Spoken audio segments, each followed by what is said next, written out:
E aí, galera, a gente vai começar agora a ver alguns pontos que são fundamentais para a UNEB, para o seu vestibular agora da UNEB. Um deles é justamente a gente lembrar o período que a gente chama de República Populista, que vai de 1945 até 1964, com o golpe militar. Por que a gente chama esse período de República Populista? Porque o Brasil foi governado nesse período por três grandes líderes populistas, que foram justamente Getúlio Vargas, João Goulart, e a gente poderia também enquadrar como líder populista Jânio Quadros, embora o governo de Jânio Quadros tenha sido um governo muito pequeno. O que os vestibulares basicamente perguntam sobre esse período? Primeiro, lembrar que esse período começa em 1945, quando finaliza o período da ditadura de Vargas. Inicia-se, então, um período da redemocratização do Brasil com Dutra.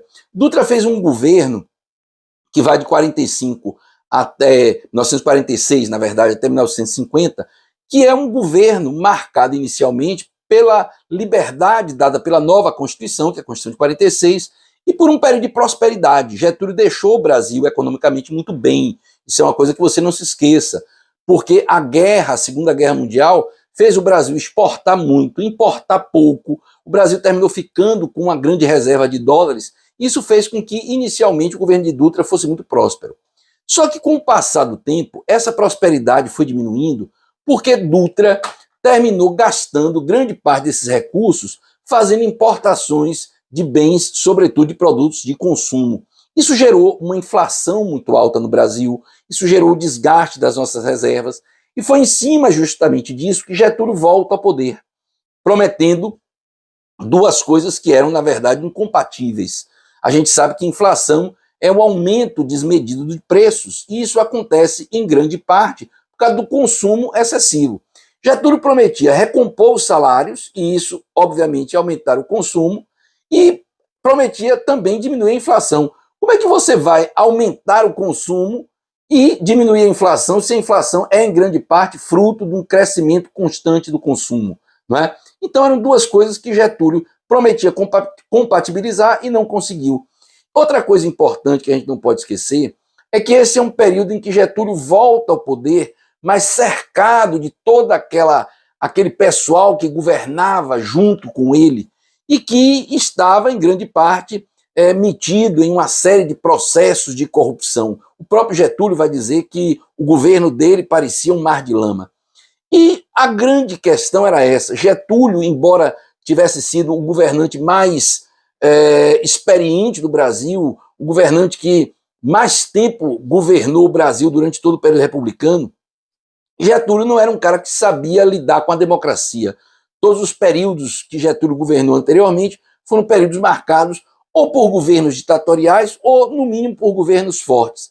Então, essa incompatibilidade de Getúlio de lidar com uma imprensa livre, com uma oposição e, sobretudo, a incapacidade de Getúlio impedir que todo aquele pessoal que governava junto com ele continuasse praticando a corrupção que estava acostumado no tempo da ditadura, é que terminou levando a uma situação de pressões extremas sobre Vargas. Ele termina se suicidando em 1954.